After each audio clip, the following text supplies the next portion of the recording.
कभी ये ख्याल आया है कि जब कोई ईमेल भेजी जाती है तो वो अरबों डिवाइसेस में से सिर्फ सही डिवाइस तक कैसे पहुंचती है? इसका जवाब एक बहुत ही बुनियादी चीज में छुपा है, आईपी एड्रेस। इस बात को समझने के लिए जरा सोचें कि इंटरनेट एक बहुत बड़ा फैला हुआ डिजिटल शहर है। इस शहर में अरबों घर हैं, यानी डिवाइसेस। तो फिर सवाल यह है कि एक खत इस वसी और इस शहर में बिल्कुल सही मेलबॉक्स तक कैसे पहुंचता है। तो इस सारे डिजिटल शोर और भीड़-भाड़ को काबू करने के लिए एक सिस्टम की जरूरत थी। एक ऐसा यूनिवर्सल एड्रेसिंग सिस्टम जो हर डिवाइस को एक मुनफरिद शनाख्त दे और जिसे दुनिया की हर मशीन समझ सके। और यही एंट्री होती है इंटरनेट प्रोटोकॉल यानी आईपी एड्रेस की। ये ऑनलाइन हर डिवाइस के लिए एक मुनफरिद डिजिटल पोस्टल एड्रेस की तरह काम करता है और इस बात को यकीनी बनाता है कि हर पैगाम ठीक अपनी मंजिल तक पहुंचे। लेकिन ये एड्रेस सिर्फ कुछ रैंडम नंबर्स नहीं है, इसके पीछे एक बड़ा जबरदस्त सिस्टम है। ये 4 हिस्सों पर मुश्तमिल होता है, जिनमें से हर एक 0 से लेकर 255 के दरमियान होता है, और यही साख्त इसे इतना ताकतवर बनाती है। और आप यकीन करें, यही 4 नंबरों का सेट पूरे इंटरनेट की बुनियाद है।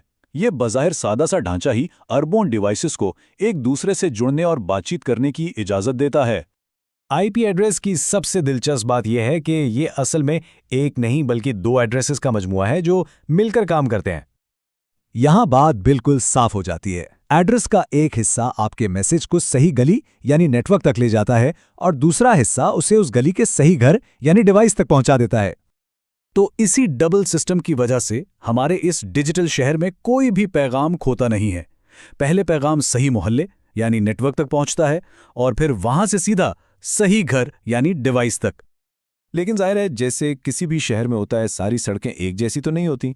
कुछ बहुत बड़ी शाहराहें होती हैं और कुछ छोटी सी रिहायशी गलियां। तो सवाल यह है कि इंटरनेट का ये एड्रेसिंग सिस्टम छोटे बड़े नेटवर्क्स को कैसे हैंडल करता है। इसका जवाब है आईपी एड्रेस की मुख्तलिफ क्लासेस में। ये पहले से बनी हुई कैटेगरीज हैं जो नेटवर्क्स को उनके साइज के हिसाब से एड्रेसेस देती हैं।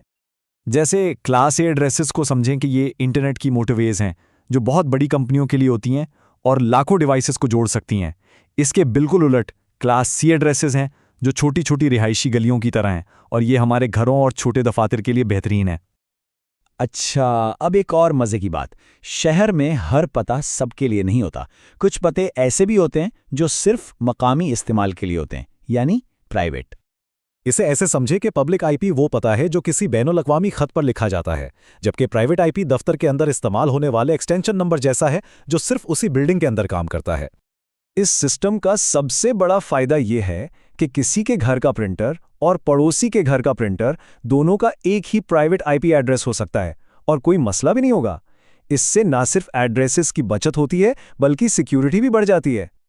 लेकिन इस सारे ज़बरदस्त सिस्टम में एक बहुत बड़ा मसला आ गया। वो ये कि हमारे इस डिजिटल शहर में पत्ते ही ख़त्म होने लगे। ये जो पुराना सिस्टम था ना, जिसे हम IPv4 कहते हैं, ये 32 बिट पर बना था।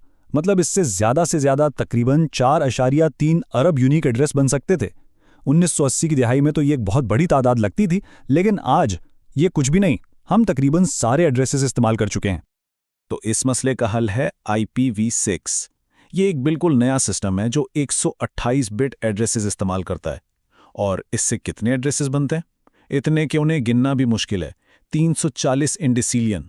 ये इतनी बड़ी तादाद है कि हम ज़मीन के हर जर्रे को एक आईपी एड्रेस दे सकते हैं और फिर भी हमारे पास एड्रेसेस बच जाएंगे। तो इसका मतलब यह है कि अब मुस्तकबिल में एड्रेसेस खत्म होने का कोई खतरा नहीं और इससे अरबों नई डिवाइसेस इंटरनेट का हिस्सा बन सकेंगी। हमारी गाड़ी से लेके घर के टोस्टर तक हर चीज़ का इस डिजिटल शहर में अपना एक पक्का पता हो सकता है। तो आईपी एड्रेस सिर्फ एक टेक्निकल चीज नहीं है, ये हमारे डिजिटल शहर का पूरा नक्शा है। और IPv6 पर जाना सिर्फ नई गलियां बनाना नहीं है, बल्कि ये एक ऐसी दुनिया की बुनियाद रखना है जहां हर चीज, हर शख्स और हर सोच एक दूसरे से जुड़ सकती है। ये सिर्फ इंटरनेट को नहीं बल्कि हमारी पूरी जिंदगी को बदल रहा है।